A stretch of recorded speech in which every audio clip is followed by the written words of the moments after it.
Hi everyone, my name is Akshata Nayak. My husband Greg and I work at our clinic, Alternative Roots Wellness Center. We are based in Essex Junction in Vermont and offer our chiropractic and nutrition services. Thank you so much for watching our videos and subscribing to our channel. It means a lot to a small business like ours. We have worked now at our clinic for over a decade, and the most common question I get as a nutritionist, what is it? Well, drum roll, please. What is the best diet? So I thought we should talk about diets today. Now, I have to answer these questions carefully because I know a lot of us don't have the best relationship with food. And the words diet, calorie, weight, all of these play a big part in it. So if you need help in understanding this a little bit better, please get in touch with me and ask me questions. I will be happy to help. Know that these are very generalized answers here today. Let's get started. What is the best diet? Simply put, the best diet is one that you will follow without constant worry and stress. Let's face it, there are many diets out there and even more books on diets, and somehow even more websites, blogs, articles, and opinions about diets. It makes it all confusing. I get it. What I tell my clients is this. Number one, a diet is supposed to be the food you eat. Somehow, and I don't know how, but this word has come to imply restriction, deprivation, and control. That's wrong. The best thing you can do for yourself is take this word back so that it means what you can eat and what you do eat. Second, you are an individual with your own health history, medical history, lifestyle, daily routine, and budget. So, any diet that you follow has to fit within these important parameters. Now, this doesn't mean that I'm saying change is not possible at all. Big changes are still possible, but these have to be catered to your needs, especially if you have specific health concerns that need to be addressed. You need to get help to address them. Now, I know there is plenty of anecdotal evidence out there that supports certain diets for some people. But if I was to bring research into this, then a varied diet that includes vegetables and fruits, nuts and seeds, beans and legumes, some grains, and some meat if you choose to eat it is the healthiest. There are decades of research backing that statement. But going back to what I had said, this might need to be tweaked or adjusted to cater to your specific needs. Some people might have food sensitivities or allergies that need to be addressed. Others might have cardiovascular concerns and diabetes that need to be addressed through their diet. Some people might be undergoing treatments for certain conditions that require that they eat certain foods or avoid others. So, the best thing you can do is reach out to a professional who can look at all of this information and help you figure out a plan that suits your needs. So, yes, even if you might hear about keto, whole 30, intermittent fasting, high fat, high carb, low carb, whatever else it might be called, just know that if a diet calls for strict restrictions without taking your individual story into account, then the chances are that the stress you experience from having to follow all those rules might outweigh the benefits that you experience from it. There are a couple of other things I want to address when it comes to diet. The first one is people ask me, does the food I eat really make that much of a difference? I've been eating this way for years and I haven't seen anything wrong happen. So why should I worry about this now? Okay, I can see where you're coming from, but understand this. Chronic conditions like cardiovascular concerns, diabetes, hormonal issues, thyroid problems, digestive issues, cancers, Crohn's, IBS, all of these things don't happen overnight. They take months and sometimes even years to develop and show up on a blood test.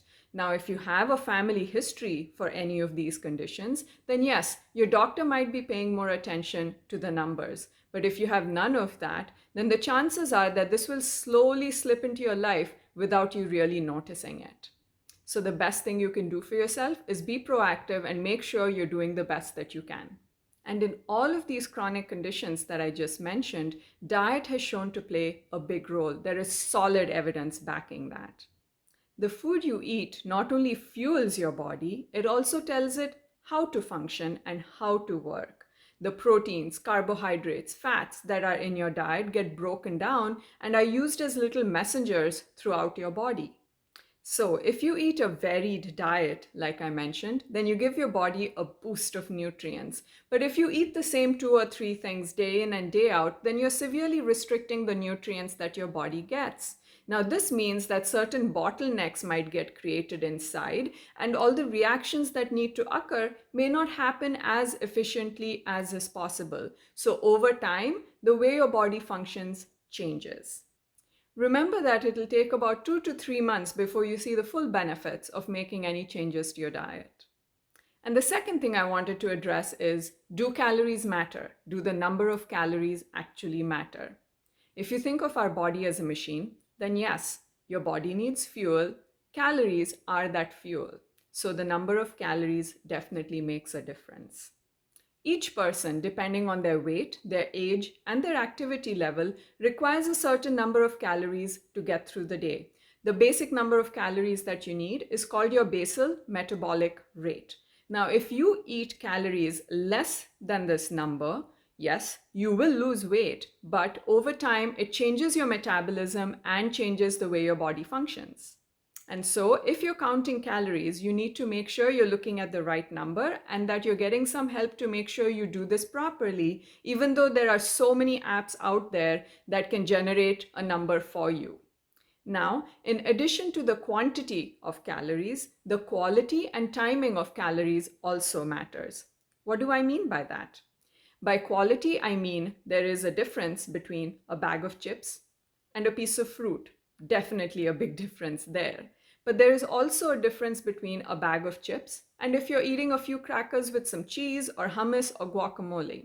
Any step you can take up when it comes to the quality of food you eat makes a big difference in the long run for your health. By timing of calories, I mean not skipping meals or having a late night snack after dinner instead of making sure that you ate enough at dinner itself. I understand that there might be some outliers in this if you have like blood sugar handling issues or hormone issues. I get that, but this is just a general statement. It is a good idea to eat your meals on time when possible or carry snacks with you when you know you might be delayed in getting to these meals. And finally, I want you to say these things out loud to yourself. A diet is not about being perfect. A diet is not about control or willpower. A diet is not about all or nothing. A diet should not increase your stress or worry. We all make this mistake. Think of when we say, oh, I'm going to be bad right now, but I'm going to take another bite off. Insert your food here: cookies, chips, ice cream, a second helping at a yummy holiday dinner, whatever it is, instant guilt. And you have just completely shattered every statement I just said you need to say out loud to yourself. There is a big connection between our mental health and the food we eat, and we really need to address this. We need to acknowledge it. So, yes, find someone who can help you address your health concerns, or even look at what you're doing and make sure you're on the right path towards your personal health goals if you don't have any specific concerns to address. But make sure that it is someone who reminds you to be good to yourself and kind to yourself, and do this in a way that does not overwhelm you completely. That's it for today. More coming soon. If you have any questions or concerns, please don't hesitate to contact us. You can do it through our website, Facebook page, or even leave comments right here on our YouTube channel. Don't forget to subscribe so you can stay updated on all of our new videos. As always, thank you for your time. Be well.